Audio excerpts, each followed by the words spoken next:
वहाँ कोई एक हिंदू मारा गया, कितने घर उजाड़े गए, कितने घरों में आग लगी। प्रतिदिन मर्डर होते हैं। लेकिन जहां ये आ जाएगा हिंदू और मुसलमान, तो मुसलमान के हाथ से ऐसा कुछ होना नहीं चाहिए। मुसलमान को बिल्कुल हाथ पीछे बांध के ऐसा खड़ा हो जाना चाहिए कि मैं बेचारा हूँ। मुसलमान कुछ ना गए, हिंदू कुछ भी कहता रहे। उन्हें किसने अधिकार दिया जो लट बजा रहे, ट्रैक्टर को फूंक रहे? उसे किसने अधिकार दिया जो पुलिस के हटाई से भी नहीं हट रहे? तो फिर आज के दिन मुसलमान बेचारा हो रहा। मुसलमान को चाहे बहुत सारे लोग बात मुझे ये कहेंगे कि भाई ऐसी बात नहीं कहो, मुसलमान ऐसा नहीं है, लेकिन मुसलमान आज के दिन मुसलमान शब्द ही अपने आप में ऐसा हो गया कि अछूत सा हो गया कि जो भारतीय ही नहीं है, ये है ही नहीं। मतलब ये यहाँ के है ही नहीं, तो हमारे ऊपर दोयम का क्या, दोयम से भी बात का, दोयम से भी बात का। दोयम में तो आप ईसाई को मान लो, लेकिन मुसलमान दोयम का भी नहीं रहा। जय हिंद साथियों, मैं आपके साथ मुस्तफा चौधरी। बात हम उत्तराखंड के देहरादून जनपद के एक गांव बैरागीवाला में दो परिवारों के बीच खूनी संघर्ष हुआ, जिसमें विनोद कश्यप नाम के एक व्यक्ति की मौत हो गई। विनोद कश्यप की मौत के बाद आक्रोशित भीड़ ने आरोपी परिवार के घरों को जलाया और फिर बुलडोजर प्रक्रिया चली और ये एक तरह से सांप्रदायिक रंग ले चुकी है ये घटना। इसी पर बात करने के लिए मैं ठाकुर उग्र सिंह चौहान जी के पास आया हूँ। ठाकुर जी, पहले तो आपका बहुत बहुत स्वागत है। धन्यवाद भाई साहब, नमस्कार। तो ये जो उत्तराखंड के बैरागीवाला गांव में घटना घटी, क्या कारण मानते हैं, क्या घटना थी और जिस तरह से मौत हुई उसके बाद ये सांप्रदायिक किसा रूप लिया, कैसे देखते हैं इस घटना को आप? देखिए, आज के दिन तो आप कोई भी घटना कहीं भी घटे, राष्ट्र की तो कोई घटना है ही नहीं। ना कहीं एथनॉल की घटना है कि पेट्रोल पंप की जगह एथनॉल चलाया जाएगा 100%, ना कहीं अग्निवीर की है, ना कहीं किसान की समस्या है, ना कहीं खाद की समस्या है। यानी किसान दुनिया के लिए, भारत के लोगों के लिए आज के दिन इस देश में केवल हिंदू और मुसलमान एक समस्या है। समस्या ना महंगाई की है, समस्या तो कोई रही नहीं, और तो सारी समस्या बहुत बढ़िया चल रही है। जीएनजी चाहे जितना रुक्का रोड़ा कर रहे हो, पेपर लीक होने लग रहे, उनकी कोई समस्या नहीं है। समस्या हिंदू और मुसलमान की। इसे जो रंग दिया जा रहा, देहरादून के पास विकासनगर, पड़ैर विकासनगर के पास ये गांव है बैरागीवाला। बैरागीवाले में ये जो इनकी घटना है, ये बहुत आपस में बड़े नजदीक रिश्ते भी रहे। रिश्ते से मेरा मतलब प्यार। वो मुसलमान है, वो जीवन है, कश्यप समाज के लोग हैं, एक ही गांव के हैं, एक ही गांव के लोग हैं। उनका उठना बैठना, आना जाना, पहले से एक दूसरे के दुख दर्द में शरीक रहे। ये उन लोगों की बताई अनुसार बात है। इनमें से ये लड़का विनोद कश्यप जो है, ये लड़का जो है, ये वो है, ये आरटीआई कार्यकर्ता, आरटीआई डालता है। और आरटीआई कार्यकर्ता होगा एक, जो कुछ लोग तो आपने जरूरत में आरटीआई डाल ली, वो तो एक अलग बात होगी कि आपको आवश्यकता थी, आपने एक आरटीआई डाल लिया, आपको उसका जवाब मिल गया। लेकिन कुछ लोग पेशेवर आरटीआई कार्यकर्ता की भी डाल ली, और वो किसी की भी आरटीआई डाल लो और उस पर फिर शोषण करो, उससे पैसे ले लो। हम भी देख रहे, समझौता करो, समझौता हो ही जा। आए दिन किसी सेक्रेटरी की, किसी VLW की, किसी की प्लेटर की, किसी मास्टर की, किसी थानेदार की, यानी किसी ना किसी की BDO की, ADO की, तहसीलदार की, STM की, RTI या बिजली विभाग वालों की पड़ती रहे। ये फिर लोग बात क्या करें कि कहीं ना कहीं खामियां तो हो, कमी तो हो, तो उसे दबाने के लिए फिर ये RTI कार्यकर्ता के साथ समझौता कर लें, सौदाबाजी कर लें। तो ये RTI डालता था ये। इसने वहां उस गाँव के पूर्व प्रधान के खिलाफ भी RTI डाल ली थी। उस पर एक जो जिस चीज पे इन्होंने RTI डाल ली थी, वो थी वेस्टेज के जो वो है बर्तन, उनके लिए, वेस्टेज पात्र के लिए वो डाल ली थी। उसमें 60 लाख का कहीं गबन वबन था। ठीक, ये पूर्व प्रधान की बात है। उस पूर्व प्रधान को पूर्ण रूप से टॉर्चर किया गया। उसके बाद में वर्तमान के साथ भी ऐसा ही रहा। धीरे धीरे मनमुटाव बढ़ता चला गया। इस मनमुटाव के बढ़ने में फिर इनका हुआ क्या कि सेटरिंग का सामान था, जो मकान बना कर ना, मकान के ऊपर छत डलवाने में सेटरिंग डलती है, उसका सामान था इसके विनोद के पास। ये लोग बाग जो आज आरोपी बनाए गए, ये सेटरिंग का सामान ले गए। उस सेटरिंग का सामान भी उनके वहीं पड़ा, भी दिया नहीं। क्या रोला रहा इनका, फिर इनके आपस में खेत आपस में मिले हुए हैं। खेत में पानी चलने को लेके झगड़ा था, सिंचाई का पानी बंटवारे का मामला था। उस बंटवारे के मामले पे इनके हाथापाई हो सकता है, इकट्ठे टुवेल हो, हाँ, गट्टी भी नहीं होगी, सरकारी हो सके। सरकारी हो जैसा सके। पहले हमारे यहाँ भी सरकारी जी, जी, ट्यूबवेल जी। होती है, उनके पानी के ओसरे बने हुए होते हैं, ओसरे वाला कुछ सिस्टम कोई ऐसा ही सिस्टम था। तो वहाँ इनकी हाथापाई होगी, कहा सुनी होगी। अब वो हाथापाई नासूर, छोटा सा नासूर, लेकिन लंबे समय से चला भी आ रहा, वो उसने एक उग्र रूप धारण कर लिया। उधर तो आरटीआई से परेशान हुए लोग, उधर फिर वो सेटरिंग के मामले में कहीं सौदे में गड़बड़ रही, फिर ये खेत में झगड़ा हो गया, छोटी छोटी बातों को लेकर यहाँ तक हो गया कि मार पिटाई होगी। और मार पिटाई में उनमें एक आदमी मौके पर मर गया। जब भी कभी झगड़ा हो तो झगड़ा कोई फूल तो लेगा आता नहीं, मैं मिठाई का टोकरा लेगा आता कि भाई आप मिठाई खाओ और मैं आपके गले में फूल माला डाल लूंगा। झगड़ा तो कुछ ना कुछ करवा के जाता। बिल्कुल। अब ये है ताल की बात, किसका मौका लगे। भाई आप मुझे मारने के लिए बैठे, आप आ रहे कहीं सर, मैं भी जा रहा। अब मैं, वो समय की बात है कि भाई मेरा मौका लग जाए, आपका लग जाए, आप मुझे मारने के लिए आ रहे थे और मैं अपने बचाव में आपको मार सकूं। मतलब ये तो मौके की बात है कि स्थिति परिस्थिति क्या गए, उस समय के हालात क्या गए, वो उनका दाल लग गया। उन्होंने वो विनोद कश्यप, यानी कि दोनों तरफा संघर्ष हुआ, दोनों तरफा लड़ाई हुई है। ये तो वीडियो दिखा रही इसमें है। और उन्होंने खुद भी कहा कि हत्तापाई हुई। तो हत्तापाई जब मालिक कह रहे हैं, विनोद के पिताजी कह रहे हैं कि हत्तापाई हुई, कहा सुनी हुई, झगड़ा हुआ, तो झगड़े का विकराल रूप भी हो गया होगा। जी जी। वो लड़का मर गया, उसके साथ के 2 आदमी, अकेला तो विनोद भी नहीं था। अगर अकेला विनोद था तो 2 फिर फट्टड़ कैसे हुए, 2 अस्पताल में कैसे हैं? तो इसका मतलब ये भी कहीं थे, वो भी कहीं थे। अब उनमें से 2 अस्पताल में चले गए। लेकिन यहाँ बड़ी बात यह है कि इतना बड़ा घटना को अंजाम देना कि जब मरने मारने तक की नौबत आवे, इससे बचना चाहिए। तो कुल मिलाकर ये सांप्रदायिक घटना नहीं थी, ये तो 2 परिवारों की आपसी लड़ाई थी। यहाँ कहाँ पैगंबर साहब आ रहे, कहीं रामकृष्ण आ रहे। यहाँ ना रामकृष्ण है ना हजरत मोहम्मद है, यहाँ कोई नहीं है, ना यहाँ से दाढ़ी है ना मूछ है, यहाँ कुछ भी नहीं है। यहाँ तो केवल दो लोगों की, पड़ोसियों की लड़ाई है। ये कह सके कि दोनों पड़ोसी जो हैं अलग अलग संप्रदाय के हैं, इसमें तो कोई दो राय नहीं।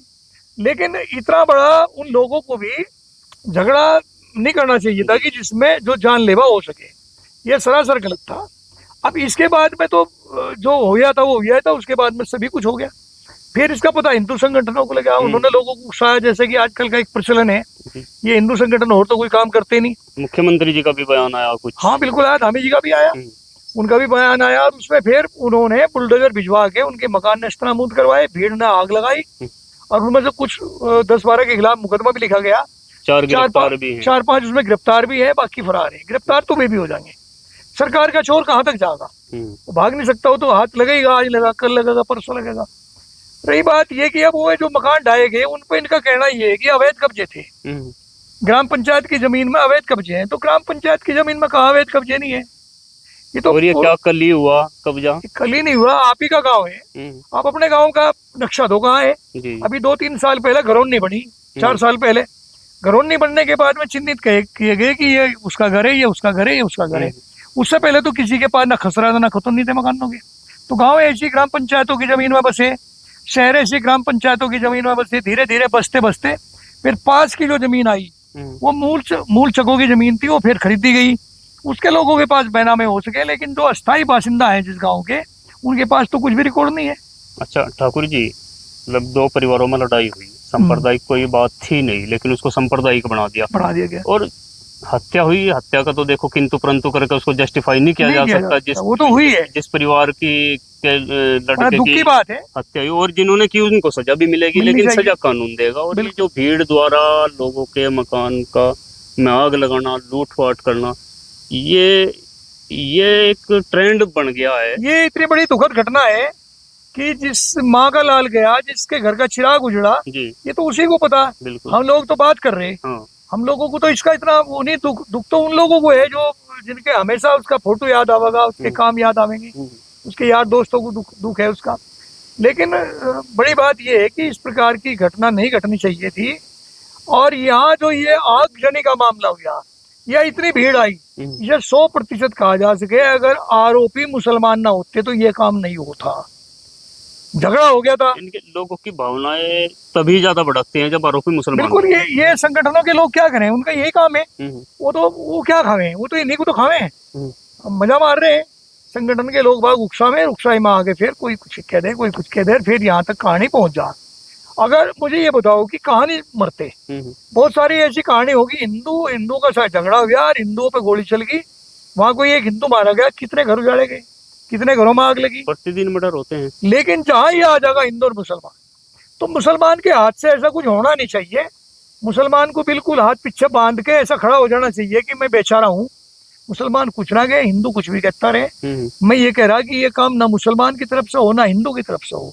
अगर सौहार्द के तरीके से रहा जा, ठीक ढंग से रहा जा, गलतियां कहाँ नहीं होती। मानव स्वभाव में भी प्रधान रहा, प्रधान रहते हुए क्या दूध का धुआ होगा हर आदमी, कहीं ना कहीं तो गलती सलती होंगी बार बार। देखिए गाँव में प्रधान बन गया एक आदमी, मुस्तफा भाई प्रधान बनने के बाद में वो तो ऐसी जगह प्रधान बन गया, ना तो उसके पास सिक्योरिटी, भाई एमएलए एमपी को सिक्योरिटी है, प्रधान के पास कहाँ सिक्योरिटी। एक ब्लॉक के प्रमुख के पास भी सिक्योरिटी हो, प्रधान पर तो सिक्योरिटी नहीं। ना उसका कोई इंश्योरेंस है, भाई 1-2 करोड़ का इंश्योरेंस हो, मारा जा और उसके परिजनों को पैसे मिल जा। ना उसके पास कोई ऐसा संसाधन है, ना उसके पास कहीं तनख्वाह है, भाई उसका बहुत बड़े मानदेय है। उसके बाद भी वो आदमी वहाँ काम कर रहा, सुबह से शाम तक लोगों को चाय पिया रहा, बर्फी बिस्कुट खुआ रहा, घर आएगा देख रहा है, पेट्रोल भी खर्च कर रहा, आ रहा जा रहा, लड़ाई झगड़े तो कोर्टों में भी जा रहा लोगों के साथ में, अपने लोगों की। अगर उस आदमी से कहीं जरा मरा सी गलती होगी तो आरटीआई डाल के क्या आप उसे फांसी में चढ़ाओगे? इस प्रकार की घटनाएं अक्सर हर कामों में हो रही। आरटीआई डाल देंगे, आरटीआई एक ऐसा हथियार हो गया कि डाल लो, सेक्रेटरी बचता फिरोजा देने के लिए, बीडीओ एडीओ बचते फिरोजा, और बस फिर कोर्टों तक पहुंच जा। प्रधान जी, मेरा सवाल ये है कि जिन लोगों ने हत्या की उनको तो सजा मिलेगी, वो पुलिस ने उठा भी लिए, और जो कानून सजा देगा वो मिलेगी भी, मिलनी भी चाहिए। लेकिन जिन लोगों ने घर जलाई उनको किसने अधिकार दिया, और क्या उन लोगों को कभी कुछ सजा मिल सकेगी? यही कहना चाह रहा था। बड़ी बात तो ये है कि ये दो परिवारों का झगड़ा था, यानी एक मुसलमान थे एक हिंदू थे, दोनों खेत जिनके बराबर रहे होंगे। सेटरिंग का सामान जब लेके तब प्यार था, जब वो उससे पहले उनका ये भी कहना है कि भाई ये हमारे घर से अनाज ले जाया करते थे, इनको खाने घर में इनके दाने नहीं थे, ये इनके खाने की व्यवस्था हम करे थे, तो इसका मतलब कहीं प्यार था। अब इस प्यार में दो लड़ पड़े, लड़ाई में चलो एक के हाथ से मर्डर हो गया, तो उन्हें किसने अधिकार दिया जो घर फूंक रहे? उन्हें किसने अधिकार दिया जो लट बजा रहे ट्रैक्टर को फूंक रहे? उसे किसने अधिकार दिया जो पुलिस के हटाई से भी नहीं हट रहे? तो फिर से किसकी है? मुख्यमंत्री का बयान क्या कहता है? मुख्यमंत्री के भी यही बयान है। अब देखिए सरकार कैसे चलाएंगे, मुख्यमंत्री हो चाहे प्रधानमंत्री हो, जब तक ये टारगेट नहीं बढ़ाएंगे मुसलमान को तब तक कैसा काम चलेगा? बहुत सारे लोग बात समझ गए।